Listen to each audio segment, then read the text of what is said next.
What's up, guys, and welcome back into Breaking Boards. In today's episode, we're going to break down Sunday morning football's game between the traveling Minnesota Vikings taking on the also traveling Pittsburgh Steelers in a game in Dublin, Ireland at 9:30 Eastern Standard Time on Sunday morning.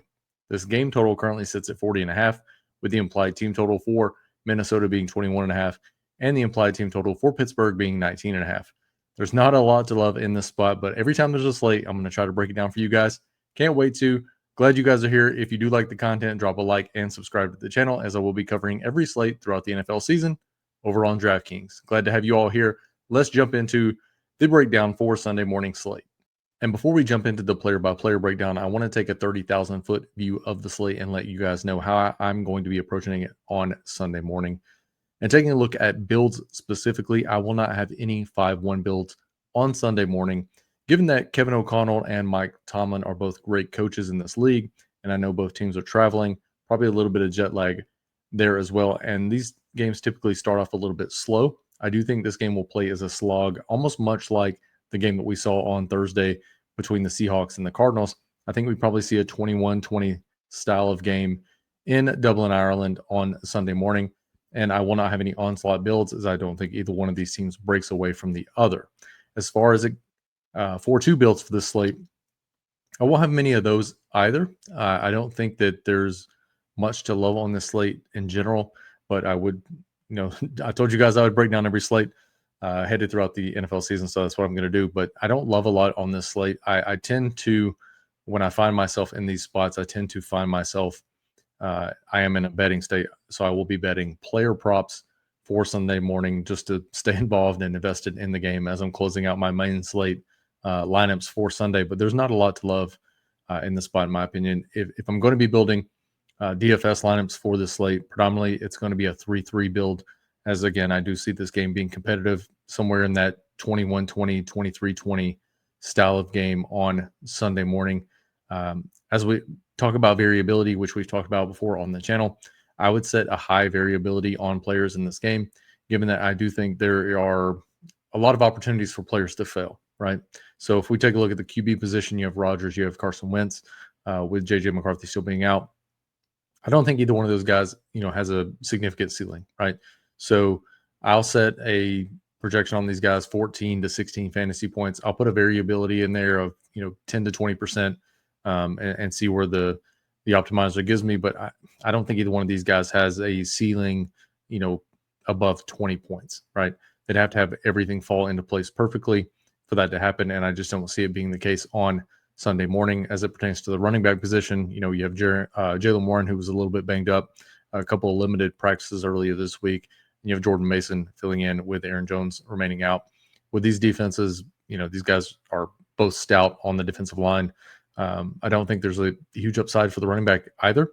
I'll set a projection, which we'll talk about here shortly, on those guys, and my variability would probably be 20 to 30% on that projection, and that I think will be pretty close to their projected fantasy point total for Sunday, and I don't think the ceiling is going to be crazy for Sunday on either one of these running backs.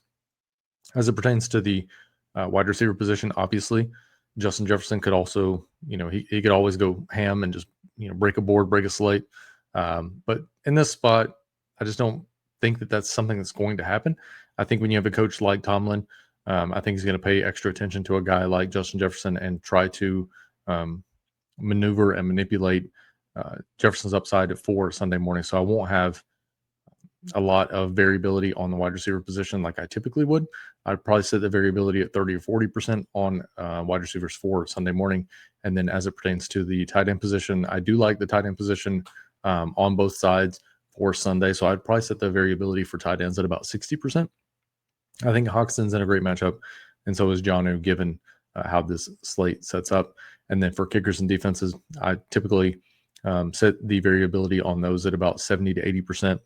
In that, Will Reichert or Chris Boswell could score anywhere between 5 and 15 points, and it's just kind of all over the board. So I want that variability to give me builds where I include the higher end, the ceiling outcomes, and then I want variability in there to plan for floor if I'm playing a smaller field tournament as well. So that would be my plan as far as variability for Sunday morning.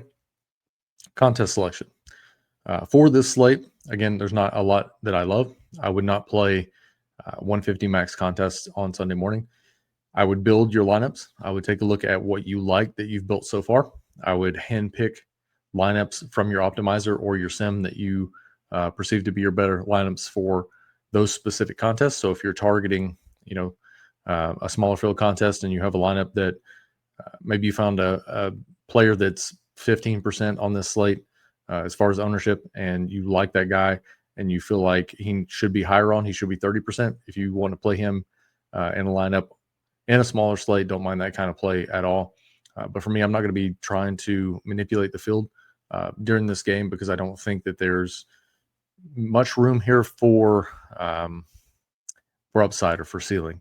So in these style of games, you can throw darts at the wall to see what sticks, but that's just not the way that I like to play. I like to find the spots where I have a distinct advantage or at least a perceived advantage in my head on the field. And this is just one of those spots where I don't feel that way. So when that happens, I've learned those mistakes throughout playing DFS for quite some time. And I've learned to dial it back on those slates. And this is just one of those slates where I would not go ham. I would not go crazy. I would keep myself under control. If I'm going to build a lineup, I'd probably build somewhere, 3 max style of build. And I would find lineups very specifically tailored to those contests that I believe have the chance to bring me back a high ROI for Sunday morning. If you are going to be building 150 sets, my only advice would be careful. Monitor your ownership on your players and try to ride the fence or ride the line on this one, because I don't think that there's any distinct spots to get over the field. And that's how I would approach Sunday morning slate from a contest selection standpoint. As far as salary, I think these style of slates, they set up well for you to individually bink large field contest if you're going to be building, 150 max sets. So I don't mind leaving any amount on the table whatsoever, because I think that, Will Reichert could score just as much as Justin Jefferson in this spot, in my opinion. Is it likely? No, but could it happen? Yes. So I don't mind leaving a majority of your salary on the table if you like the lineup. If you are going to be leaving a significant amount on the table, make sure your lineup makes some kind of sense and try to tell a story with your lineup to fit, how you think the game is going to play out. As far as roster construction, which we talked about earlier, again, focus your lineup on building for the contest that you're entering and not focused on just achieving the highest optimal fantasy points. This is a game that I do believe plays very close, and I do think that anybody on this slate, if they find a touchdown, they might be in an optimal lineup. Just, that could happen from anybody on the field, really. So, again, just to kind of recap, be careful. Fit your lineup to fit the contest that you're entering. Do not max enter for Sunday, in my opinion. I think this is a 3 max style or a single entry style of slate, and enjoy the game. And hopefully it's a fun one. And let's jump right into the player by player breakdown for Sunday morning. We'll start here with the Minnesota Vikings, and we're going to start first with Carson Wentz. If you have Carson Wentz in the captain spot, you're going to pair him with at least one of his pass catchers. He does have some rushing upside, so you can play him in single stack style of builds, even though it's a single game slate. So you can go with Justin Jefferson. You can go with Jordan Addison, who is back this week. You could go Hawkinson. You could even put Reichert in there. To a lesser extent, Thielen, Naylor, Scott is on the table. Josh Oliver is also on the table. The third string tight end for Minnesota is out for Sunday morning. Cam Akers is playable. Ty Felton is playable. Price is playable at 200. Tim Jones has seen the field a little bit as well, but he hasn't seen any targets at 200. Jones and Price and Felton would be significant large field dart throws for me. Same thing for Cam Akers. I don't mind mixing in Josh Oliver. As I said, third string tight end for Minnesota is out for Sunday morning, and Josh Oliver would be my preferred pay down guy here for Minnesota in this 24 and under range. I don't mind getting to Scott a little bit as well, but with Addison back, not sure how much he plays. But with Jones still missing this week as well, Scott, let's see, he saw one target last week. He did gain 20 yards, but that's just something I don't want to plan for. And the guy did fumble. So when that happens with a younger player like this, typically he doesn't see the field as much. So I think I will dial back. And again, I'll prefer Josh Oliver if I'm paying this far down. But with Wentz, I don't mind getting one of these guys in the lineup. Again, for Sunday morning, I'm only going to be building maybe one, maybe three lineups. If I were going to be building, I would probably not lean a quarterback in the captain spot on DraftKings. And if I were going to build over on FanDuel, I would put the quarterbacks in the captain spot over there. So I won't have much of Carson Wentz. Looking at my ownership here and my projection for Sunday morning, just to give you guys where I'm at on him, I have Carson Wentz projected for 16.24 fantasy points for Sunday morning. Ownership I see coming in around 60%. That's just something that I don't feel comfortable with, and that's, again, why I'm going to be playing maybe 1 to 3 lineups on Sunday morning. So if I have a lineup or two in there, I might have a Carson Wentz in there, but I will prefer him in the flex spot if that happens. And clearing this out and going over to the running back position for the Minnesota Vikings, we have Jordan Mason. We have Xavier Scott, and we have Cam Akers. Scott and Akers, again, would just be large field dart throws for me, not any players that I'm probably going to get to on Sunday morning, given that I'm going to be playing a lesser amount of teams. And then Jordan Mason, as we take a look at him, I do think he is captain viable. I have Mason projected for 14.6 fantasy points for Sunday morning. I have Scott projected for 2.4, and I have Cam Akers projected for 1.4.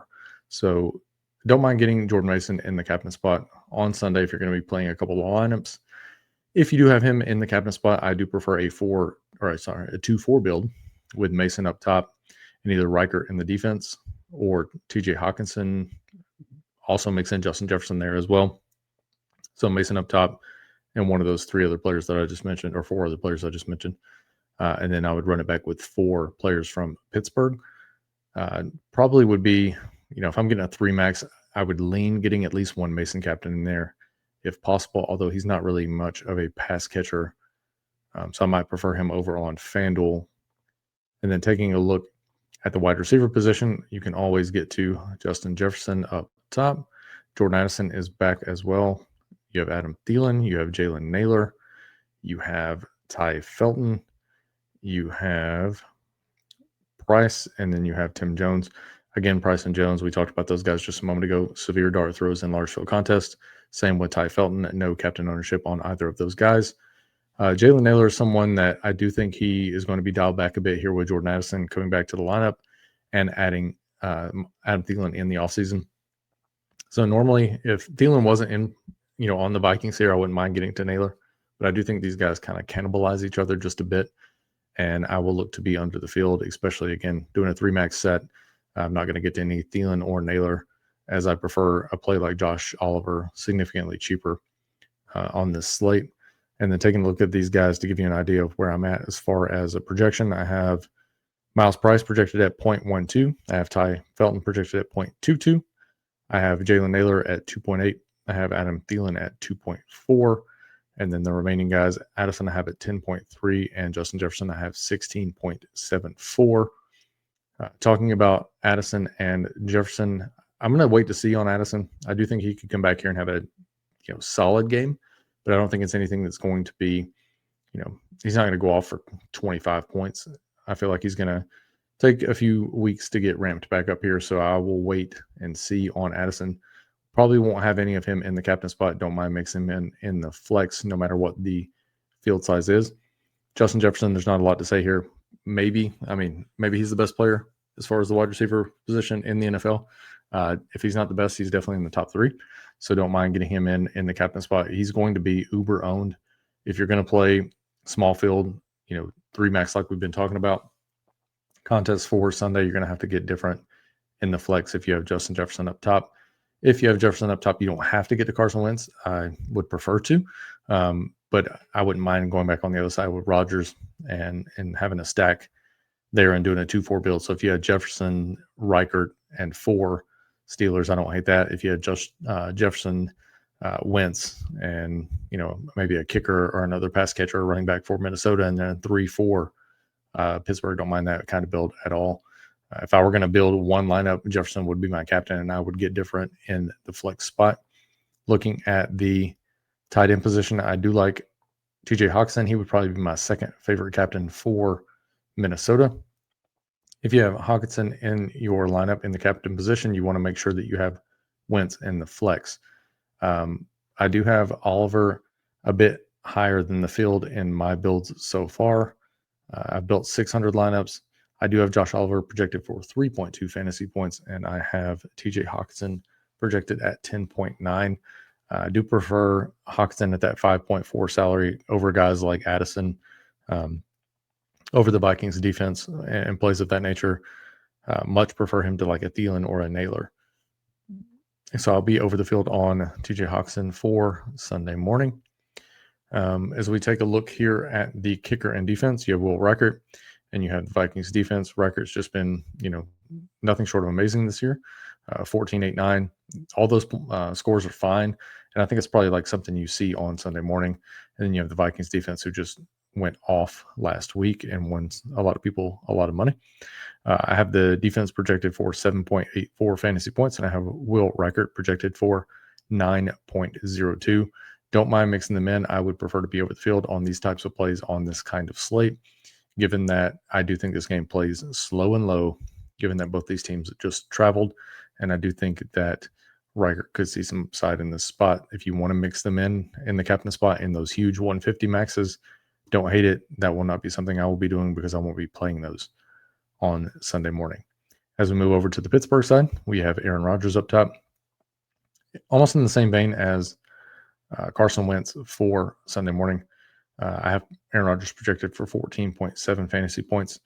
If you have him up top, you can get DK Metcalf, you can get Jalen Warren, Calvin Austin, you can get Boswell, you can get Gainwell, Freiermuth, Jonnu Smith, Skoranek, you can get Darnell Washington, Caleb Johnson, Roman Wilson, Scotty Miller.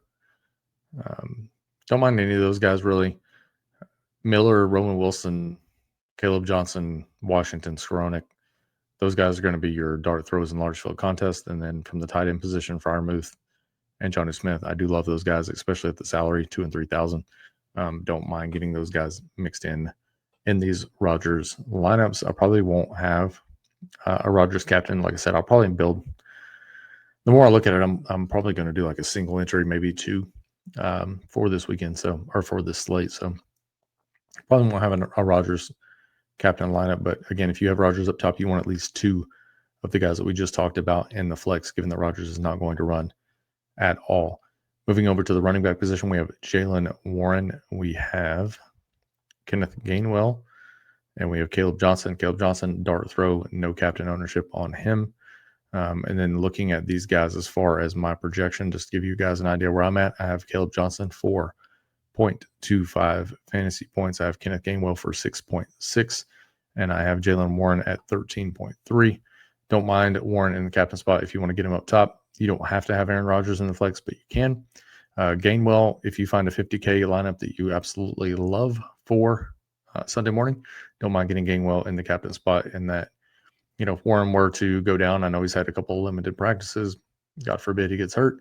If that happens, Gainwell could definitely win you a tournament, especially if you're doing single entry on Sunday morning. So I don't absolutely hate it if there's a lineup that's 50K and you love it for Sunday morning. But again, these guys will just be mixed in. I will be above the field in the flex on Gainwell. And then Jalen Warren up top, we just talked about him, and don't mind mixing him in as well. And he is in consideration for my 3 max tournaments for Sunday morning. Talking about the wide receiver position for Pittsburgh, not a lot to love, but DK Metcalf, Calvin Austin, you have Ben Skoranek, you have Roman Wilson, and you have Scotty Miller. These bottom 3 guys are going to be tournament dart throws, and these would be 150 dart throws for me. And Skoranek, Wilson, and Miller won't be above the field on them and won't have any ownership, given that I'm not playing those kinds of contests for Sunday. Scotty Miller, I have at 0.23 fantasy points. Roman Wilson, I have at 2.17. Ben Skoranek, I have at 0.53. I won't have a lot of those guys, even if I were building 150s. Calvin Austin, I have at 10.2. And DK Metcalf, I have at 12.4. So we can get those guys out of here. If you do have Calvin Austin, I don't mind mixing him in the captain spot, given that I do think a majority of the defense will be focused on stopping DK Metcalf, and I do think Calvin Austin is a sneaky captain for Sunday morning, and I wouldn't mind getting him in 3 maxes if I find a lineup that I love with him up top. If you have either one of these guys in your captain spot, you can get Rodgers in the flex. Not something you have to do, but it's something I prefer to do. I will have 100% ownership on quarterbacks in the flex if I have a pass catcher up top. So if you get these guys up top, you might want to take a look at Aaron Rodgers in the flex. Next up, we have the tight end position. We have Jonnu Smith. We have Pratt Freiermuth, and we have, where's he at? Darnell Washington. Washington dart throw large field contest. That's all I need to say. No ownership in the captain spot on him. Freiermuth and Smith, if you have a lineup you absolutely love with 2K is what you're needed for. Freiermuth up top, or I think he'd be 3K up top. You guys get where I'm going. But if you have a lineup that you have him up top and is 50K and you absolutely love it, and Rodgers is in the flex, don't mind getting to it. Not something I'm going to be doing, but if I were going to build a 150 set, I would mix him in a couple of times in that. And then Jonnu Smith, I don't mind getting to him in the captain spot. I do think his salary is just too cheap given his role and his upside. So I don't mind getting him up top at 4,500. I will be over the field on the flex, probably on both those guys if I build a couple of lineups for Sunday morning. Darnell Washington, I have projected for 0.33 fantasy points. Freiermuth, 4.1. And I have Jonnu Smith projected for 5.4. And then as we talk about the kicker and the defense in the spot, Boswell and the Steelers defense, much viewed in the same light that we talked about with Reichert and the Vikings defense. I'll look to mix these guys in the flex spot. If I were building a 150 set, this is a game that I would prefer to get the kickers and defenses in. So if you are going to build a 150 set, I don't mind mixing in these 2 players up top as well. And that's going to do it for Sunday morning's breakdown. Sorry, this one's not, an exciting game. Should be a decent football game as far as on field, but I don't think that we get a lot of points in this spot. It's probably just going to be a low scoring slog that we almost got there on Thursday night between the Cardinals and Seahawks. But that one started to speed up as we moved into the fourth quarter. But appreciate you guys sticking with me this far throughout the video. If you did, drop a like on it and subscribe to the channel. Again, I break down every slate throughout the NFL season over on DraftKings. I appreciate all the love that I've gotten on the channel so far, and I appreciate you guys tuning in. Hope you guys take something down on Sunday. Stay tuned on the channel. Again, subscribe because I'm going to be dropping the complete breakdown of the main slate, 11 games for Sunday over on DraftKings on the channel. Check it out as well. See you guys next time.